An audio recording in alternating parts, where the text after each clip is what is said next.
Good afternoon, and welcome to the Home Bancshares Incorporated fourth quarter earnings conference call. All participants will be in listen-only mode. Should you need assistance, please signal a conference specialist by pressing the star key followed by 0. After today's presentation, there will be an opportunity to ask questions. To ask a question, you may press star, then 1 on your telephone keypad. To withdraw your question, please press star, then 2. Please note, this event is being recorded. I would now like to turn the conference over to Donna Townsell, Director of Investor Relations. Please go ahead. Thank you, Gary. I'm Donna Townsell, Director of Investor Relations, and our management team would like to thank you for joining our fourth quarter conference call. Reporting today will be Tracy French, our President and CEO of Centennial Bank, Brian Davis, our Chief Financial Officer, Kevin Hester, our Chief Lending Officer, Chris Poulton, President of CCFG, John Marshall, President of Shore Premier Finance, Stephen Tipton, Chief Operating Officer, and our Chairman, John Allison. Before we dig into another record-setting quarter, I wanted to provide you with an update on HOMB's ESG efforts in the year of 2020. We have increased our focus on the pillars of ESG, and you will be able to read more about that in our upcoming proxy disclosures.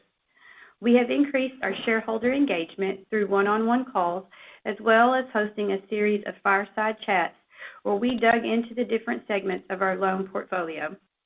We have also implemented performance metrics for our named executive officers and our chairman. That includes both short-term and long-term incentives, as well as peer comparisons. Our chairman took over the role of president and CEO of the holding company, and he elected to take a reduction in his salary. We are also actively working on our second corporate social responsibility report. These are just some of the activities taking place at home while simultaneously running a great bank. So our first report on the quarter today will come from Tracy French for Centennial Bank. Thank you, Donna, and good afternoon to all. A year ago, we did not know what PPP was, and Johnny had not invented PPPP, or what we know now as the P5NR calculation. Trust me, we all know in this company what that is. Our talented team of bankers continue to deliver great numbers, as our group will share with you today some color following our announcement this morning. While some groups across this country can't seem to work together at all, this year all bankers, accountant, associations with banks, and regulators have shown what can happen when you respect and get on the same wagon no matter where you're headed. I've been in banking, well, let's just say a while now, and I've seen a lot. This year is the most impressive in what I see people working together. It's a proud time to call yourself a banker in America, as all banks have stepped up above and beyond to help our staff, our customers, our businesses this past year. Our regions, and I mean all of our regions, wrapped up a great year for our company. Tip of the hat to all of ours that work within this company that have serviced and supported the customers this past year.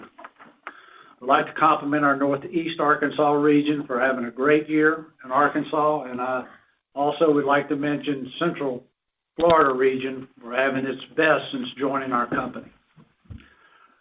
Our group here today will give more details on New York and Shore and the holding company in a bit, but I'd like to share with you some Centennial Bank numbers with you. Well, I call the old traditional Johnny ROA averaged over 2% for the quarter with improvement each month. The efficiency ratio has stayed around 38%, which I think is still a little high for you, but we're getting there. Our FTE margin was 4.13% average for the quarter with improvement each month. The old return on equity stayed right at 12% average for the quarter with improvements each month. And the new Allison ratio, or the P5NR, had an average of 60.72% for the month and ended the year at 61.53%. I mentioned improvement each month, and that's what your Centennial Bank team has done this year, and we will continue doing going forward. Thank you, Donna. Thank you, Tracy. Another great year for the bank. Congratulations. Now we will turn to Brian Davis for a finance report. Thanks, Donna. I'm pleased to report $148 million of net interest income and a 4% net interest margin for Q4 2020. Our fourth quarter net interest margin increased 8 basis points from Q3. Today, I'd like to give you some color on the Q4 NIM. First, during the fourth quarter, we had $157 million of PPP loans forgiven. This forgiveness caused the acceleration of deferred fee income for the loans forgiven. The deferred fee income increased $3.1 million from Q3 to Q4. The acceleration was 8 basis points accretive to the NIM. Second, the COVID-19 crisis and the resulting governmental response has created a tremendous amount of excess liquidity in the market. As a result of the excess liquidity, we had $102 million of additional interest-bearing cash in Q4 to Q3. The excess liquidity was 3 basis points dilutive to the NIM. Third, for Q4, we recognized $5.7 million of interest accretion from acquisitions versus $6.9 million of accretion for Q3. The $1.2 million reduction in accretion income was 3 basis points dilutive to the NIM. In conclusion, the 8 basis points increase for PPP loans, less the 3 basis points decline for excess liquidity, and the 3 basis points decline for less accretion income results in a 2 basis points of noise when compared on linked quarters. With that said, our net interest margin is actually up 6 basis points on an apples-to-apples comparison. I'll conclude with a few remarks on capital. Our goal at HOMB Bancshares is to be extremely well capitalized. I'm pleased to report the following strong capital information. For Q4 2020, our Tier 1 capital was $1.7 billion, total risk-based capital was $2.1 billion, and risk-weighted assets were $12 billion. As a result, the leverage ratio was 10.8%, which is 116% above the well-capitalized benchmark of 5%. Common equity Tier 1 was 13.4%, which is 106% above the well-capitalized benchmark of 6.5%. Tier 1 capital was 14.0%, which is 75% above the well-capitalized benchmark of 8%. And the total risk-based capital was 17.8%, which is 78% above the well-capitalized benchmark of 10%. With that said, I'll turn the call back over to Donna. Donna? Thank you, Brian. Those are impressive capital ratios for sure. Now for an update on our loan portfolio is Kevin Hester. Thanks, Donna. I'm happy to say that 2020 is in the books, easily the oddest year of my banking career, but I'm very proud of all that we have accomplished despite the global pandemic. It seems like years ago, but rounds 1 and 2 of PPP were a big success for Centennial Bank. Again, I want to thank the over 400 employees that contributed to this truly monumental effort. We closed over 8,500 loans totaling over $850 million and helped to save likely tens of thousands of jobs. We purposely began the forgiveness process slowly in September, yet we have submitted over $410 million or 48% of our round 1 and 2 PPP loans to the SBA for forgiveness. The response from SBA has been strong with over $285 million forgiven, and we are seeing a forgiveness rate that currently exceeds 99.5%. The December Stimulus Act provides yet a simpler forgiveness process for loans under $150,000, which we will implement very soon, and that should provide us the impetus to complete this round of forgiveness in a timely manner. PPP 3.0 kicked off on Tuesday. It's a bit early to estimate how many loans that we will do, but we can definitely tell that the interest from our customers is very strong. It's targeted at the businesses that were the most affected, and it'll come at a crucial time as the pandemic drags on. We finished 2020 on a strong note in the area of loan deferrals as well, reducing them to only $330 million or 3% of loans at December 31. Hospitality remains the hardest hit segment of the portfolio, and it consists of over 50% of the loans that remain on deferral. The vast majority of our deferrals were able to follow what I considered to be our plan A, which was paying all deferred interest up to date and entering into a 1 to 2 year interest only modification, then converting back to regular P&I for 1 to 2 years. They also include financial reviews no less frequently than quarterly and a moratorium on distributions while they're on interest only. However, the brightest light in 2020 may be mortgage, where we flirted with $1 billion in loans closed, falling only $4 million short at the end of the year, and posted the highest net income ever at over $22 million. They have set a very high bar for themselves, but I believe that they're poised for another year of success in 2021. Finally, I'm very pleased to share very strong asset quality numbers with you today. Non-performing loans are 66 basis points, only up 16 basis points pre-COVID and 3 basis points on a linked quarter basis. Non-performing assets are even better at 48 basis points, only up 5 basis points pre-COVID and 1 basis point on a linked quarter basis. The allowance coverage of non-performing loans is strong at 331%, and early stage past dues remain low at 0.62%, which is very close to where we were pre-COVID. We are committed to remaining disciplined in pricing and underwriting, given the reasonably low number of quality projects and unprecedented levels of liquidity in the system. I believe that Oliver Cromwell's quote, "Trust in God and keep your powder dry," is an appropriate one for today's uncertain times. On that, Donna, I'll turn it back over to you. Thank you, Kevin. Hearing how many customers we helped with PPP loans is very satisfying, and I agree with your quotes. Next is Chris Polson with our CCFG division. Thank you, Donna. Like many, I'm happy to put Q4 in 2020 behind us and to hopes to begin the hard but far more enjoyable work preparing for an emerging recovery in 2021. Before I discuss that topic, I'll share a few highlights from this past quarter and year. For the most of the year, we directed activities to harvesting the portfolio with specific focus on portfolio composition and pricing. As a result of those efforts, our returns and margins increased throughout the year while assets declined. Loans were down approximately $150 million in Q4 and about $65 million for the full year. Our commercial real estate portfolio was flat to slightly up while we continued to reduce exposure to certain C&I credits. Throughout the year, we remained active in the commercial real estate market. New originations volume was just over $700 million for the year, which is approximately 30% down from what we would generally expect in a normal year. We estimate the transaction volumes in the overall market were off by about 25 to 50%, depending on the product type and geography. We did see a slight acceleration in activity in the fourth quarter, which is carrying over into the first quarter, as projects that were on hold slowly begin to work their way through the pipeline. Relatedly, payoffs were down from prior years, but slightly outpaced originations this year. Payoffs accelerated in Q4 as we took the opportunity to move a few credits out of the portfolio towards year-end. The benefit of focusing on portfolio composition while continuing to be moderately active in the market is that we're positioned to benefit from a recovery when that occurs.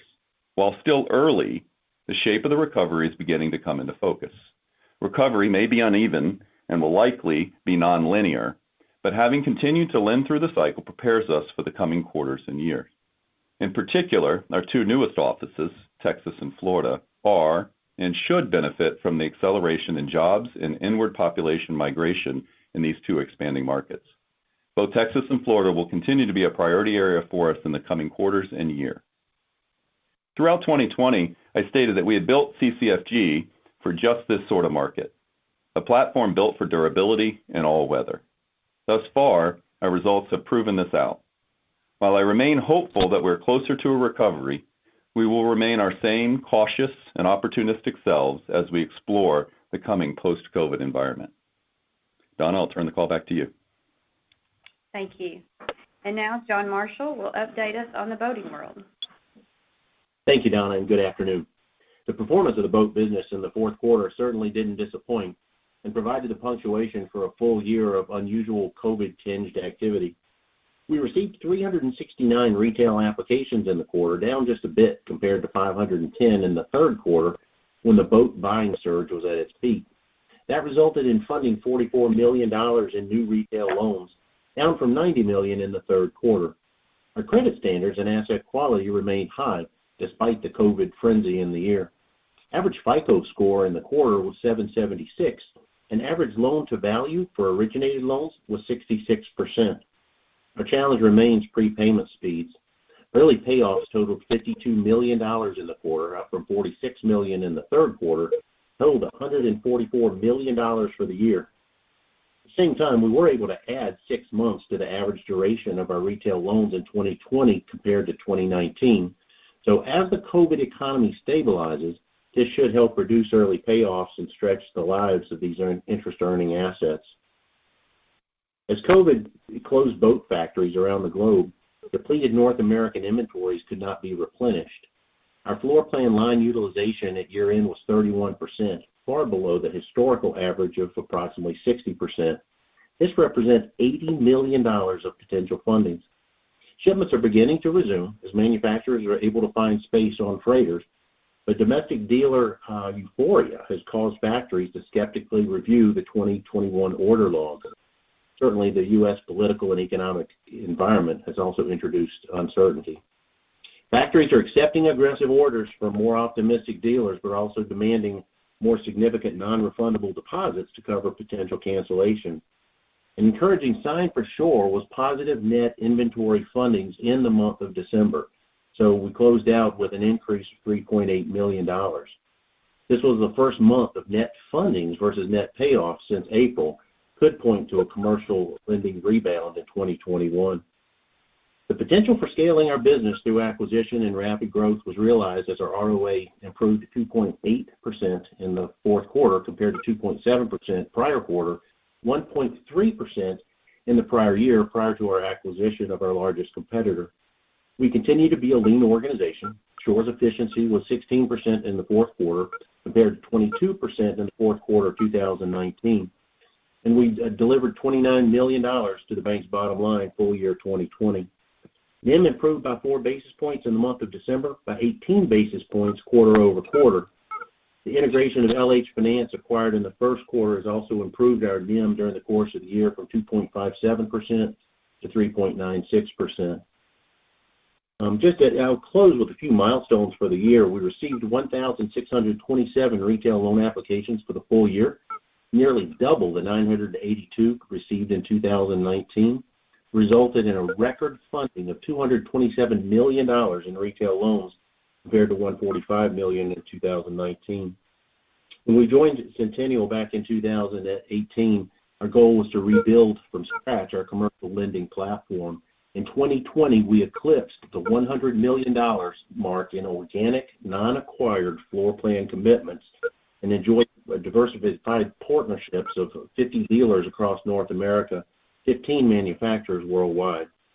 While our combined portfolio contracted $25 billion for the full year, I'm optimistic that rebounding commercial inventories will catapult us back to growth in 2021. So with that optimistic outlook, I turn it back to you, Donna. Thank you, John, and congratulations on a great year. Now, Stephen Tipton will provide us an update on deposits and other operational information. Thank you, Donna. I will give color on deposit activity, repricing efforts and trends, and a few additional details on the balance sheet. On the deposit side, what a year we had in 2020. Total deposits ended the year up 13% or $1.45 billion. Most importantly, our non-interest-bearing account balances increased nearly $900 million or 38% from the year-end 2019. While the increase is certainly attributable to the government's response to the pandemic, we believe the growth is also a result of the business development efforts of our bankers and the resiliency of our customer base and geographic footprint. On a linked quarter basis, total deposits declined $212 million as we allowed a total of $471 million in higher cost time deposits to roll off. The shift to digital banking continues as transaction volume for mobile, treasury management, and debit card transactions trends higher. This has allowed our bankers to focus on supporting our customers both in branch, in person, and virtually. And we continue to review our product set and look for opportunities to generate fee income at home. Switching to funding costs, interest-bearing deposits averaged 44 basis points in Q4, down 10 basis points on a linked quarter basis, and exited the quarter in December at 41 basis points. Total deposit costs were 33 basis points in Q4 and are down to 30 basis points in the month of December. We continue to monitor liquidity levels and look for opportunities to lower rates in line with the market. Switching to loans, we saw total production of over $725 million in the fourth quarter, with nearly $500 million coming from the community bank footprints. Payoff volume appears to be a record at $886 million, with over $300 million from CCFG, and feel this to be a sign of strength in the capital and secondary markets. In Brian Davis's remarks, he discussed the comparison of the NIM to Q3. For additional color, on a linked quarter basis, excluding accretion and the impact from PPP loans, we are proud to see that net interest income increased by over $400,000 despite the decline in average loan balances. Focusing on the proper risk-adjusted return on loans and managing interest rates on deposits, our presidents and bankers have done a fantastic job in defending the net interest margin in 2020. And with that, I'll turn it back over to you, Donna. Thank you, Stephen. These have all been impressive reports on another amazing quarter for HOMB. Congratulations to all. And now our final report comes to you from our chairman, John Allison. Thank you all for attending HOMB Bancshares' fourth quarter and year-end conference call today. We didn't bring out the Slurpees or the kazoos. Is that what it was, Kevin? Kazoos? Or we didn't have any marching bands, but we should have had all three today after the quarter that we've had. And as you can see by the numbers produced in the fourth quarter, that we certainly raised the bar, to a new level. The company was almost perfect, hitting on 7.5 out of 8 cylinders, and exceeded our expectations for revenue, profit, efficiency, margin, PPNR, and EPS. The only downside was loans were down about $460 million, as $155 million of PPP, about $150 million from New York, and about $150 million from Legacy. Actually, our attitude is probably not that this was the time to be aggressive on commercial loan side. Really, there's really nothing wrong with sitting tight while this blows over. I'd like to thank our long-term bank investors that have endured the unfavorability for banks over the past several years, and want you to know that we felt the pain with you. In spite of all that has happened in the last 3 years, HOMB has continued to perform with best-in-class metrics, earning around $300 million adjusted income per year. 2018 was $310 million, 2019 was about $290 million, and 2020 was $305 million if you adjust for CECL. Speaking of CECL, it appears that some people are taking the mathematical calculation and treating it as a piggy bank. I think the jury's still out on this program. We'll continue to evaluate, and we'll continue to evaluate over time. I think that we're slightly over-reserved, but I'd rather be in that position and have a cushion than be under-reserved that nearly all banks were before the program started. I prefer to maintain reserves of 2+% over the next 5 or 10 years and let this program see if it can prove itself out. It's my experience that 2% has worked over the past 30 years. That's a number I prefer in good times and bad. Positioning the company with many potential profit handles has proven to be the right course of action for this company, because where there's something bad, there's something good. You just have to find it. The bad was the pandemic, causing a number of loans, projects to be canceled or postponed as a result of uncertain times. The good was 2 sources of income that have shown rock star status for our shareholders. Many of our sources of income, particularly new construction and C&I credits, slowed considerably. Not that a slowdown really concerned us, because sometimes it's better to back up and take a look at what you have and get your arms around it before you do something else. We did that through a series of fireside chats, and what we said then is the same as what we would say now. I'd love to take credit for anticipating a health pandemic, but we know that's not true.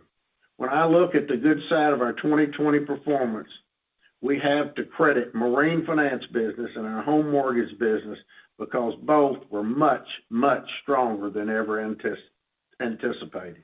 Recreational vehicles, ATVs, bicycles, marine, and home purchases boomed, and we had 2 of those opportunities in our stable. And what a run it has been, and are still having every month. The decision to enter the marine business has been a great business decision. John and his team are producing record levels of origination. Earlier, we purchased an additional platform, that's platform number 2, similar in size, and once added to our existing platform, we have doubled our size, while at the same time improving efficiency and increasing our yields.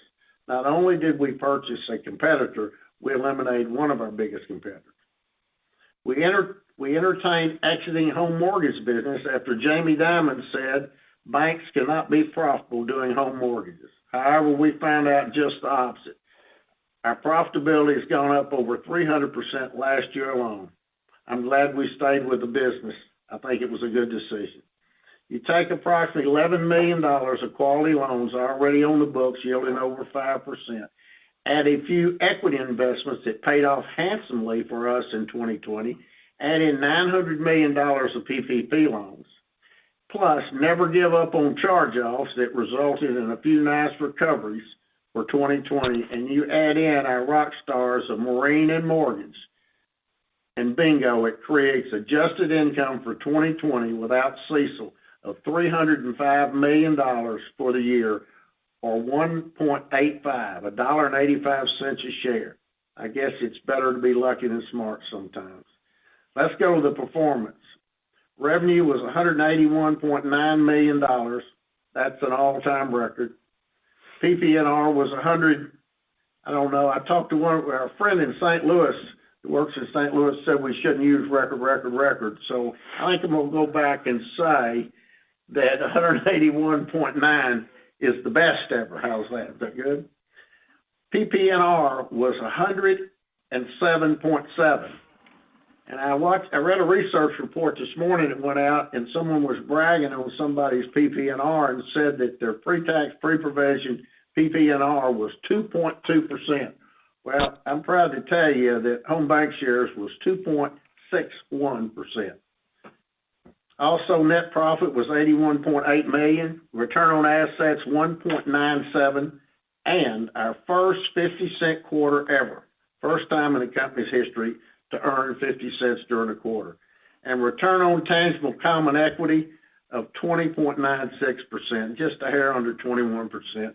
And as you heard on the margin, at 4%, and that's increasing. Plus, P5NR, Tracy gave you the bank a while ago. This is the bank and the holding company, came in at 59.16. So we brought down 59.16 to the shoebox.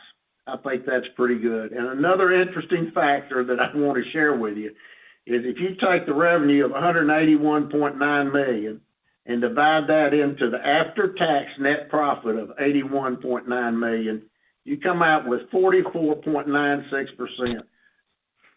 Think about that.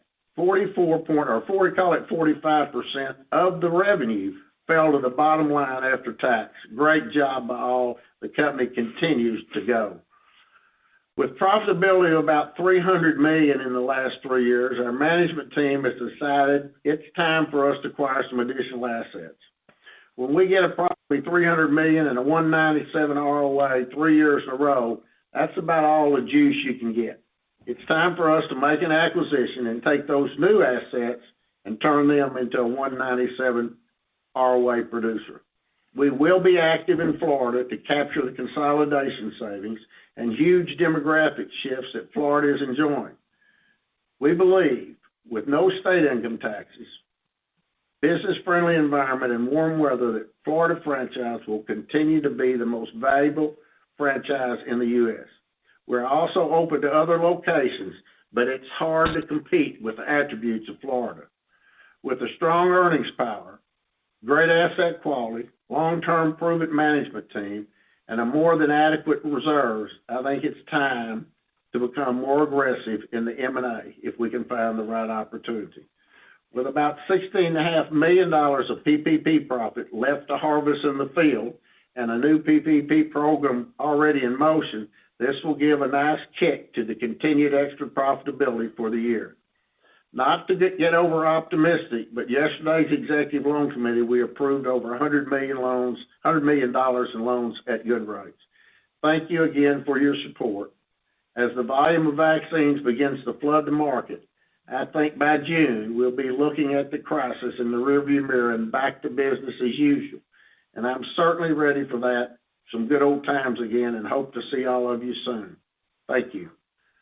I think we're ready for Gary now. We will now begin the question and answer session. To ask a question, you may press star, then 1 on your telephone keypad. If you are using a speakerphone, please pick up your handset before pressing the keys. To withdraw your question, please press star, then 2. At this time, we will pause momentarily to assemble our roster.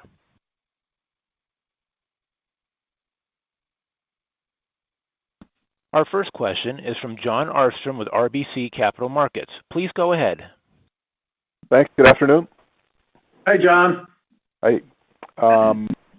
Just want to, last comment, Johnny, you made on loan committee approving $100 million in loans, and then Kevin, some of your comments on loan growth.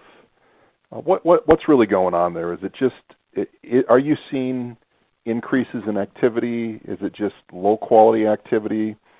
And when you kind of sit through and you think about what Chris said as well, how do you guys think about loan balance trajectory for the year?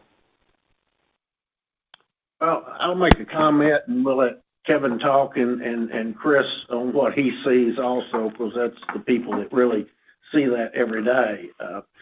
We have not been, I think in 05, 6, 7, and 8, I said, I don't give a damn if I ever see another loan.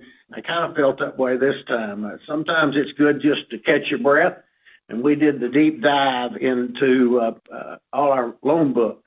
There's a little activity going on out there now, but there's not much. So somebody's getting loan growth has got to be stealing it from somebody else, because there's really not a lot of construction or development going on. So, and there's some of the banks are stepping up a little bit, which pleases us. We got about a $15 million credit going out of the bank that there's probably a loss in, probably a good size loss in.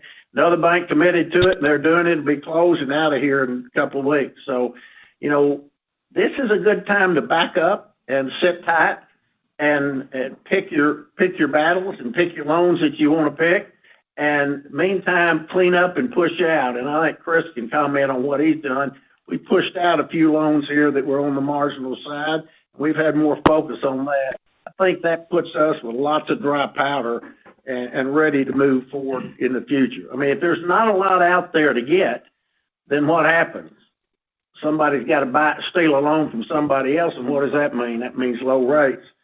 And my comment on low rates is I don't think the Fed's going to be able to hold it where it is. I mean, we're up 21% on the 10-year, 21.9% on the 10-year this year alone.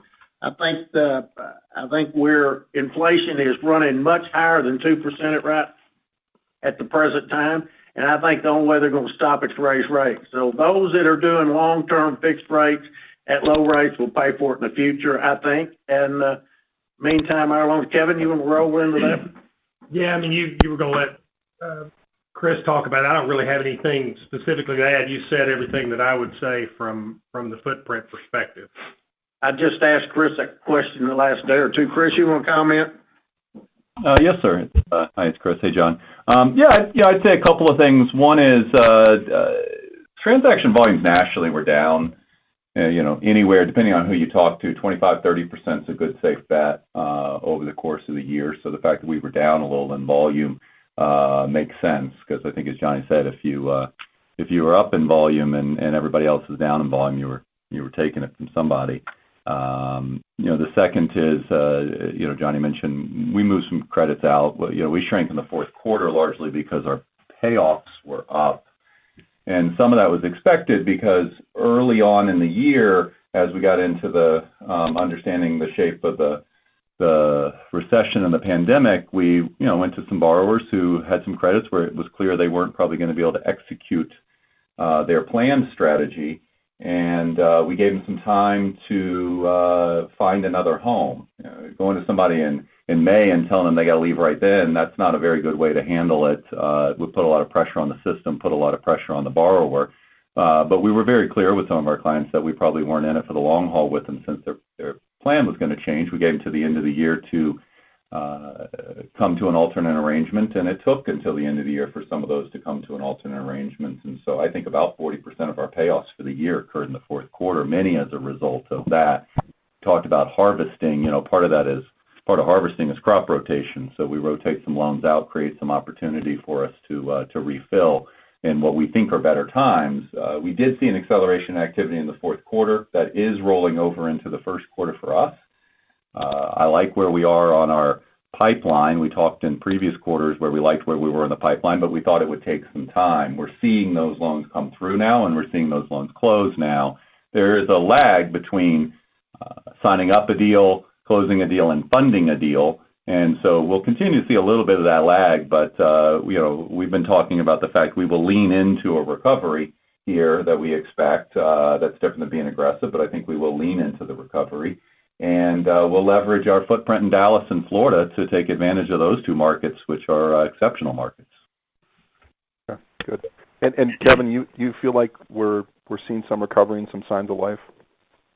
I think it's going to be a little bit. I think you will see it as we go into the rest of the year, and the vaccine gets further implemented, and we get a little further along and outside of the pandemic. I think you will see, particularly in our Florida footprint, I think you'll see, just as Chris said, it's a great market, and the inflows are even better than they've been the last several years, I believe. So I believe you will see it, but it'll take a little while into this year, I believe.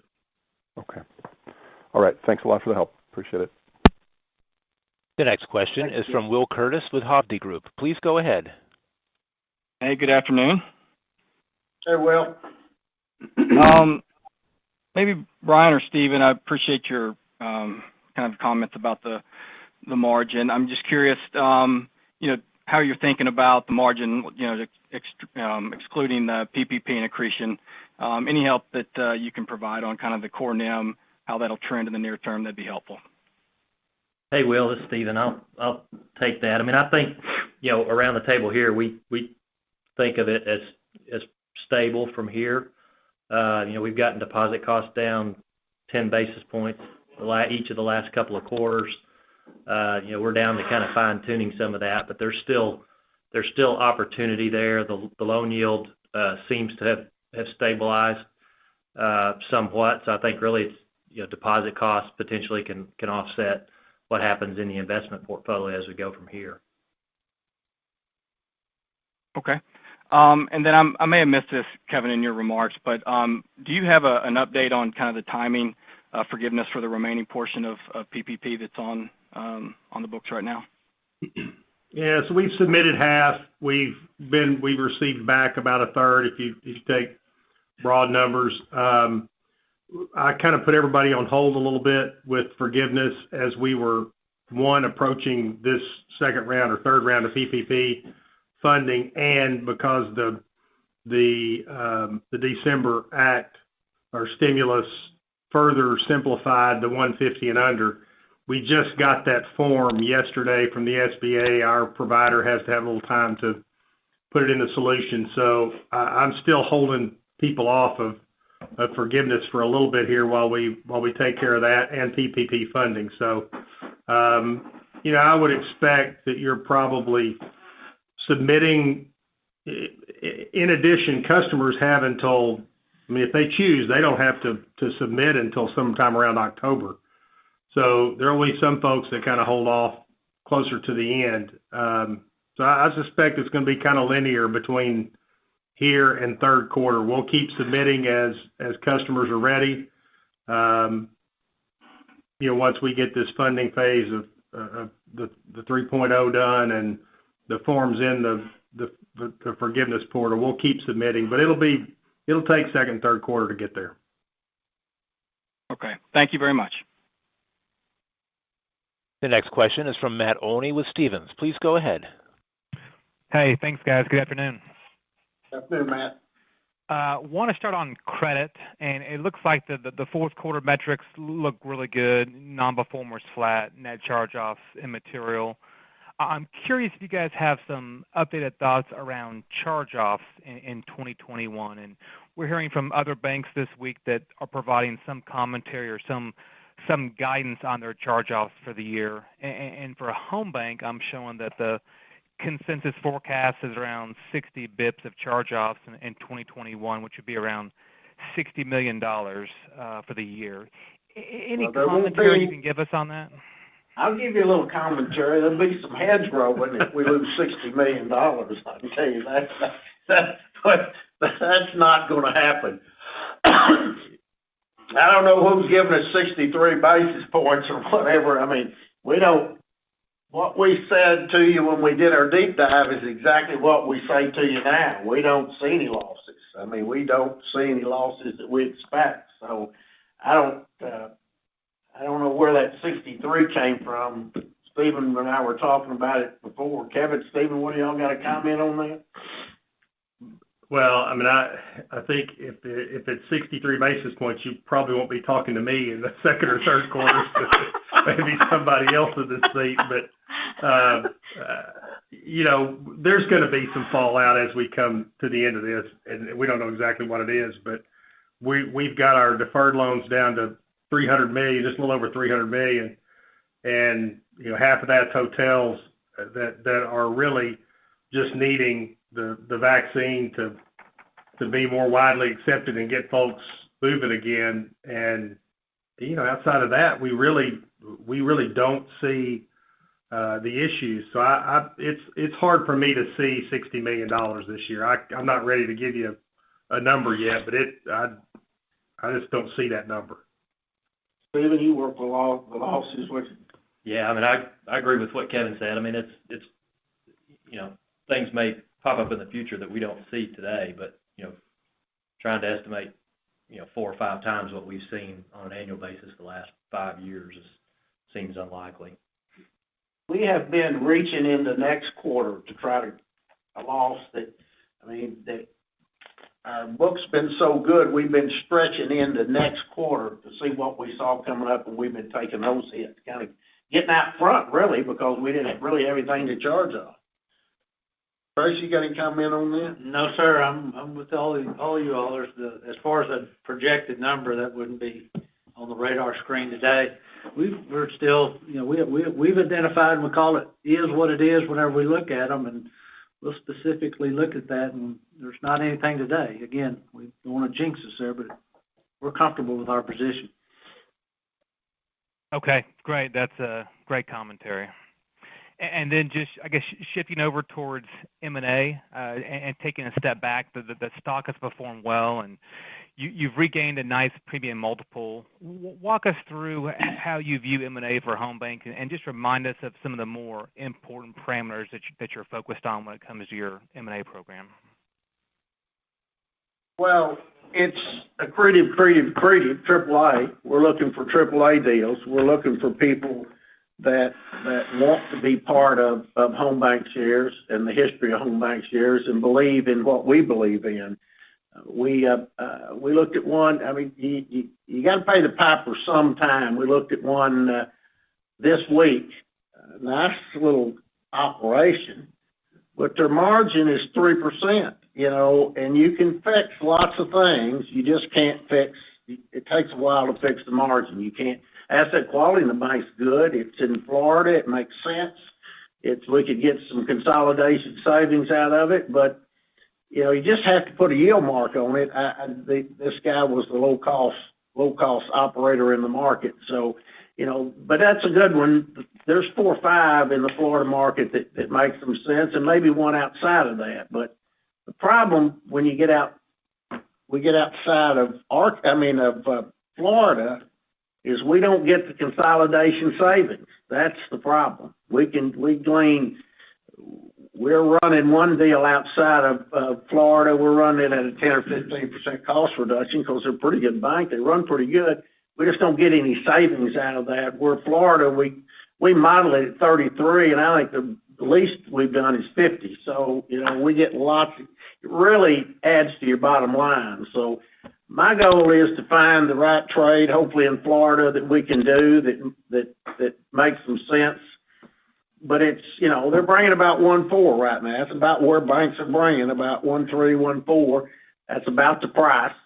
So, hopefully somewhere we can go a little higher than that because our stock, but we got a limit to where we can go, and we're damn sure not going to be the highest price buyer in the marketplace. So we are looking. I can tell you, we are aggressively looking for the next opportunity for Home Bank shares.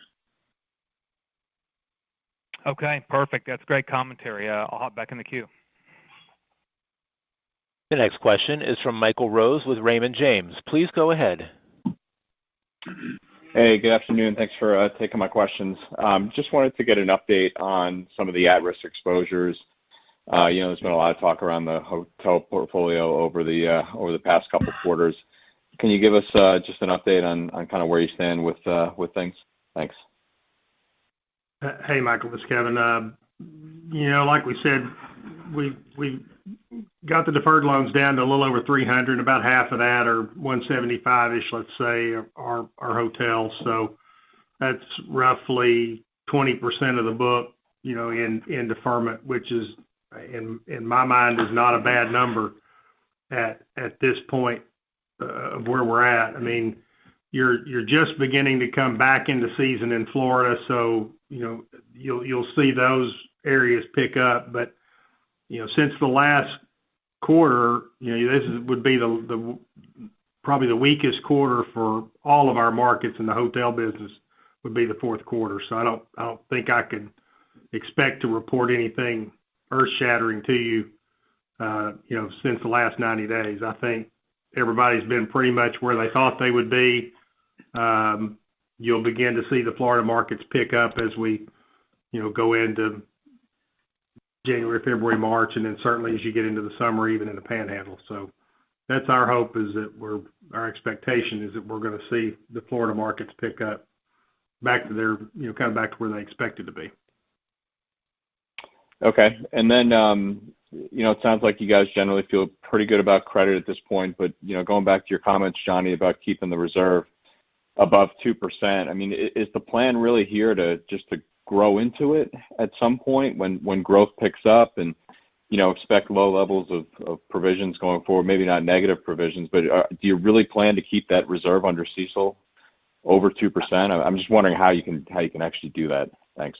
I don't know. It just, the program's not proven. We don't know that it works. We may run a parallel system, but, 2% reserve has worked. That has worked good times and bad times. And I think we continue, if our accountants will allow it, it's our plans. Let me back up and say this. If you see me lower it and bring in profits, they put a gun to my head, because I'm adamant on not touching it. Why touch it? We've taken the hit. We've done that. We're running fine without it. Everything's good. And why would we mess with it? Just leave it alone. Just let it sit there and leave it alone.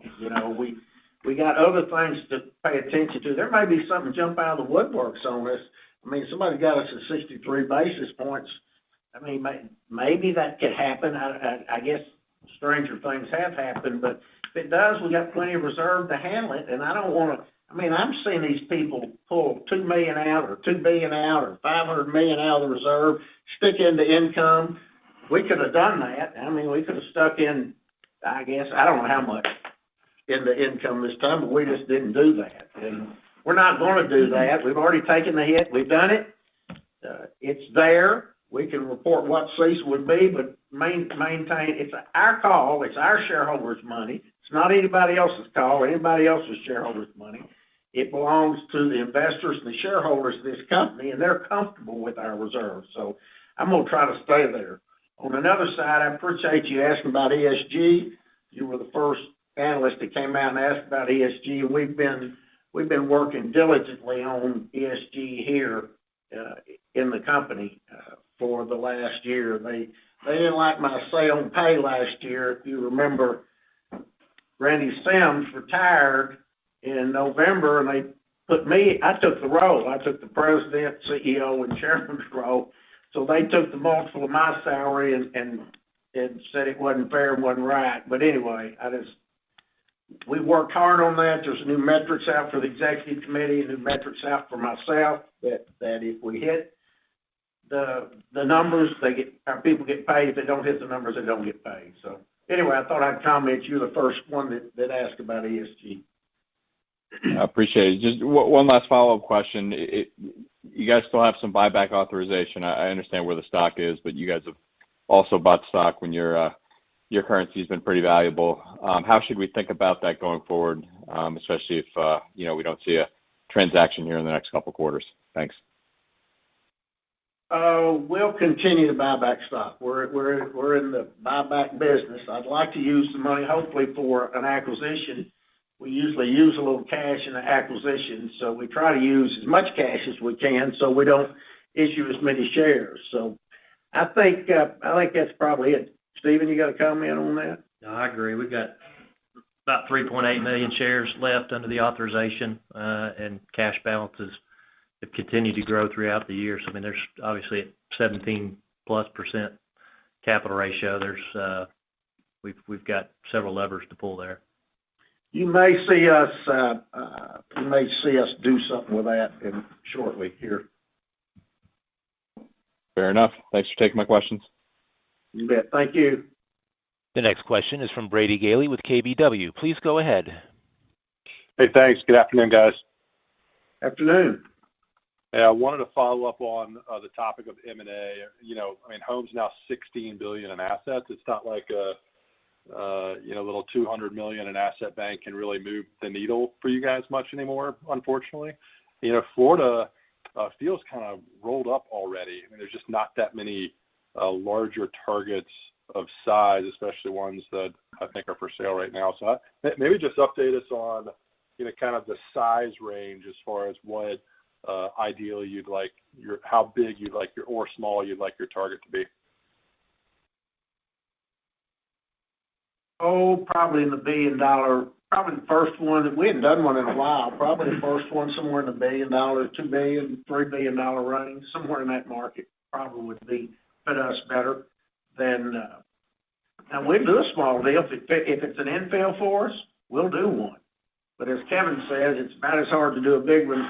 There's much work to do a big one as a little one. So something in that range that could help a little bit. It has to move the needle. If it doesn't move the needle efficiently, we're not going to do it for the sake of size. We're not interested in that. So, and everybody thinks their baby's prettier than the other baby. So you just have to, for the first stepping out the first time in several years, it's going to be, hopefully it'll be a nice trade. It'll be extremely accretive to the company, and the stock will go up. But this was one guy the other day. I said, don't try to get the last nickel of everything. You get the last nickel. You got to make room for the investors to see what kind of transaction you made and see it's got some upside and it helped the stock move up. So. Yep. And Johnny, I know you considered the idea of an MOE in the past. Is that still on the table, or is that really not very likely for you guys going forward? We never could figure out what the E was. We could never figure out what the E meant. There is no such thing as a merger of equals. I mean, there's some people trying to put some banks together, but somebody's buying somebody else and somebody's in charge. So I don't think we have, I don't know how well those will work. A couple of them worked all right a little bit, I guess, but probably not. We looked at some of those. We're probably not ready to do an MOE. I was on one the other day. It was a good size one. He talked about an MOE, and I said, it won't be an MOE. This will be an acquisition. We'll be buying you. In reality, that happens, right? If somebody got to own somebody, hasn't he, Brady? Somebody's got to use their stock. Somebody's got to be in charge. All right, and then finally for me, y'all have given some good color on, what happened in 2020 related to loans. Bigger picture, do you think you'll be able to grow loan balances in 2021? I think, maybe the last half. I don't think you're going to see a lot of big moves in the first half of this year. I think we'll be able to grow in the second half. We'll get our fair share. We've always gotten our fair share, and we don't chase it. It depends on, if the market's silly and they're doing low rate, long-term fixed stuff at high leverage, we won't get any of it. But just like right now, I talked about a loan earlier today, it's going out of the bank. Another bank has approved it, and there's a loss in that loan.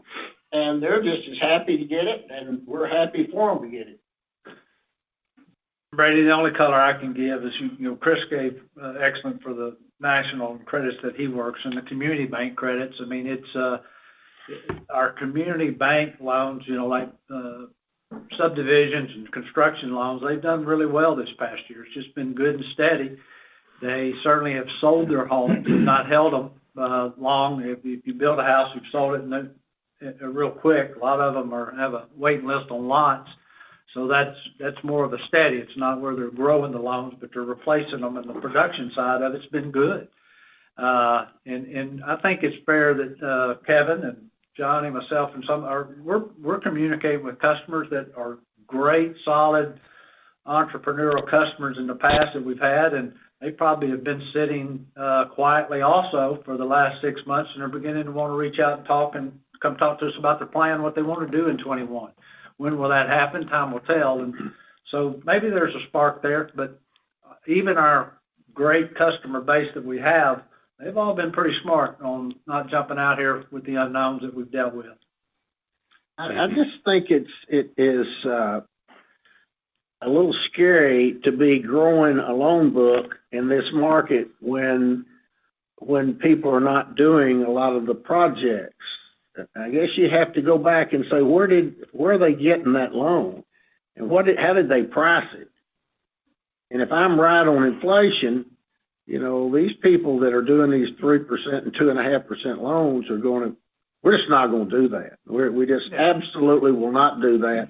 We're not going to sell our future today. Just like the bank I was looking at in Florida the other day, they just don't have any margin. They just tried to buy the market, and they don't have any margin, and now they're trying to sell it, and the return sucks, and it's pretty obvious why it sucks, So we're not going to get into that game. We have never done that.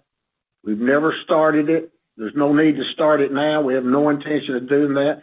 We can do it. Don't get me wrong. We could crank up that press, and we could crank up a bunch of loans at long-term fixed rate cheap prices. But why would you do that? Why would you sell your future? Someday we'll sell this company, and I don't want somebody walking in telling me that well, your margin sucks. Our margin doesn't, and we work hard on it every day. Tracy says I don't say good morning to him. I say, what's the margin today? So anyway, we work hard at the margin.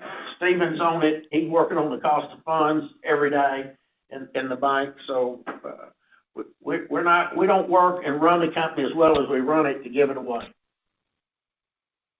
Got it. It's good color. Thanks, guys. Thank you. The next question is from Stephen Scouten with Piper Sandler. Please go ahead. Hey, good afternoon, everyone.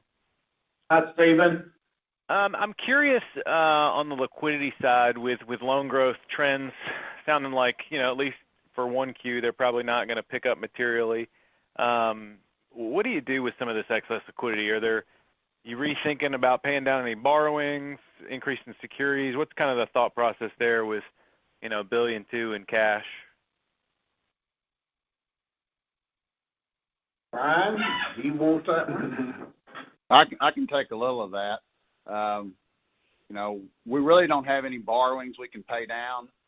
We have $400 million at the Federal Home Loan Bank, but unfortunately they have a significant prepayment penalty that would be punitive for us to do that. We have talked about increasing the investment book, and we have done that to the tune of about $400 million over the course of the year. But we're not real excited about locking in a lot of the investments at this low rate environment. As Mr. Allison has indicated, he believes that inflation is coming. So we did do about $400 million of that this year, but we're not eager to lock up the additional $1 billion that we have at the Fed. I never thought I'd be in a position where we had over $1 billion at the Fed every day in 2021 so far. So I hear you, but we're just trying to be cautious with it and not lock ourselves into something that we regret later in life. Yeah, that makes sense. Okay. And The investment portfolio, you're yielding 1.25, 1.5. I can't get excited about that. You know, we could do some loans at 2% if we want to, but we're not going to do that. So this too shall pass at some point in time, and there's not a lot to do with it. We have bought some trust preferreds. With subordinated debt. Subordinated debt, I'm sorry. We bought some subordinated debt in banks that we know. So we've done a little of that. And we bought some stock in a bank that went down on us, but the dividend's good. We still got it. So it's a tough call. I don't know if this liquidity is going to stay at this level. You got to believe people were very conservative in the first PPP, and if they remain conservative in the second PPP, then the world's going to be awash in cash, right? And all the banks are full. And what happens at that point in time is that's where your inflation starts popping out, and people start chasing asset classes, and that's my fear. That's when you got the 10-year up 21%. That's just scary. You got commodities running up. You know, it's just all the signs. The bets are. I think I said earlier. The bet on the dollar is to go down is the highest it's been in 10 years. However, gold's not acting the way you would think it would act. I guess Bitcoin is the new game. We're not ready to buy Bitcoins yet, so. I'd say that's a good plan. So I guess maybe one other question for Brian would be just on the expense side. It looks like maybe salaries jumped about $1.5 million, and other non-interest expense jumped about $1.5 million. Was there anything unusual there, or is this kind of a good expense run rate as we head into next year? Yeah, I'll give you a little color on that. One thing that did happen in Q3 is we were truing up some of our stock awards expense, and we wound up with about a negative $940,000 in Q3. So there was kind of an anomaly in Q3. As far as what's in Q4 on the salary and employee benefits, that is probably a pretty good run rate. There is one item in non-interest expense down in other expense. One of the things that we did this quarter was that we bought into a tax credit. And so it's profitable overall, but it's got a real funky accounting in it, and that we got a tax credit at a discount, and we picked up a positive $250,000 in income tax expense. But the negative of it was we had a couple $100,000 in expense for the tax credit, and it goes in other expense. It's not a net where you just have a net of 50. So, you know, taxes are improved by about 250, and other expenses negative about 200. Then we had about 200,000 and probably a couple other things that probably non-reoccurring in there on top of that. Just kind of little miscellaneous things. Got it. Perfect. Okay. And then maybe last question for me is, Johnny, you guys showed good pre-tax pre-provision growth this quarter. Do you think that could be sustainable through 2021? And then do we start talking about HOMB $2 again here?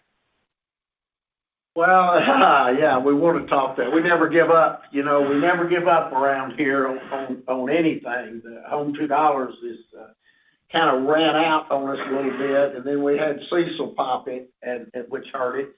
So we're actually going to adjusted earnings here. I think he showed us at 220. We actually made $305 million for the year with CECL that we took out, and I guess we put it back in the income. I guess we'll make the 305.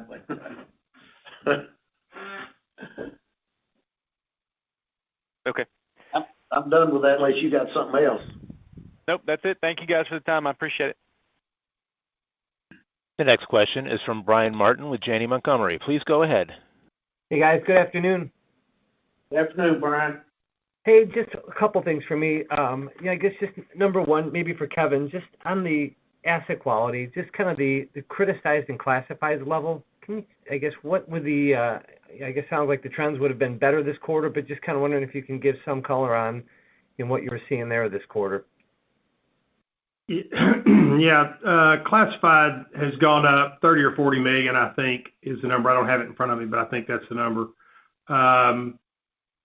criticized has gone up more than that because we've moved a lot of the deferred credits have landed in that criticized class category for now, as we kind of go through the next quarter or so and see how they match plan. If you remember in the comments earlier, our plan for those deferred loans, plan A was to get deferred interest paid, and we did that almost in almost 100% of the circumstances. We had very, very little where we're carrying, some interest going forward. So to be able to start into this longer term modification with the interest fully paid, we felt was a real positive. And so a lot of those moved down into the criticized category for a while we monitor those both monthly and quarterly, depending on size. Gotcha. Okay. And Kevin, would you think it's peaked at this point, the criticized level? If those were moved this quarter and the rest of the portfolio, it sounds like that could be the case. Maybe this is an inflection point in 4Q. Yeah, we're close. Maybe another quarter, because there are going to be a few other people I think that we see struggle a little bit as they see what stimulus they're going to get and what's left as far as help goes. So I wouldn't say that we may not be quite there yet, but I think we're pretty close. Gotcha. Okay. And then I think Johnny mentioned it earlier, but I guess for whomever, just on the PPP, if that primarily runs out, or at least the first rounds here run out here in the next couple of quarters, what are the remaining fees, the unearned fees to be collected yet? So just so we can have that in the model. $16.5 million. Okay, $16.5 million. Okay, and do you guys, how have been the applications been thus far with the new program? I mean, do you anticipate being, anywhere near what you guys did before? Any color on that thus far? We're 18 hours in, and we've sent nearly 3,000 applications to almost all round 1 and 2 customers, and we're about 1,000 coming back that have been returned, and that's over $100 million so far. Gotcha. Okay. And that's probably stale. I looked at that before I came in here, and that's probably stale now. It's happening pretty quick. They're jumping on that amazingly fast. That was a great program that the government did, and hopefully it saves lots of small businesses, gives them an opportunity to survive. Yep. Okay. And then just the last one, maybe just for Stephen on the margin. Stephen, I guess it sounded, like last quarter there was, some more likelihood that the core margin, kind of ex-PPP, ex-accretion, maybe had some more of a downward bias than, more stability. So just kind of wondering the puts and takes, or maybe is there something that's really changed or did maybe I just have it wrong as far as, your outlook for kind of that margin or the core margin going forward? Yeah, I mean, I think deposit costs came down like we anticipated they might. I think really more just the stability of the overall loan yield, the core loan yield there over the course of the quarter, the last, really 4 months or so. I think we've talked about, kind of the 5.15 range is really where it's landed. So I think that was really maybe a little bit of a surprise. Renewal rates have been good, and then obviously, yield on production has been solid too. Okay. Yeah. What are the new yields on production today that relative to the existing yield? Yeah, the coupon in Q4 I think was 5.10, if memory serves me right, and then that doesn't account for origination fee income that will amortize in over the term of the loan. So we're hanging in that in that area where the core yield is. Oh, 5 is okay. About where we were when the book yield is about 5.10, 5.15. Yes, sir. That's good. Okay. We're hanging in. Yep. Yeah. Okay. All right. Good report, guys. I appreciate it. Thank you. You bet. Thank you. This concludes our question and answer session. I would like to turn the conference back over to John Allison for any closing remarks. Thank you, and thank you for your attendance today. It was a fun quarter. I'm glad to have 2020 behind us. hopefully we'll all see each other soon somewhere at some conference, maybe in June, July, or August. We get everybody getting their vaccines, and I think we're going to have, the pent-up demand that's out there. I think you're going to see some good business coming down the road. I don't think it's really going to happen that strong in the first quarter. I say that. We just approved a large apartment complex at loan committee this week for a pretty aggressive individual, does good building. So anyway, so far so good, and we'll talk to you in 90 days. The conference is now concluded. Thank you for attending today's presentation. You may now disconnect.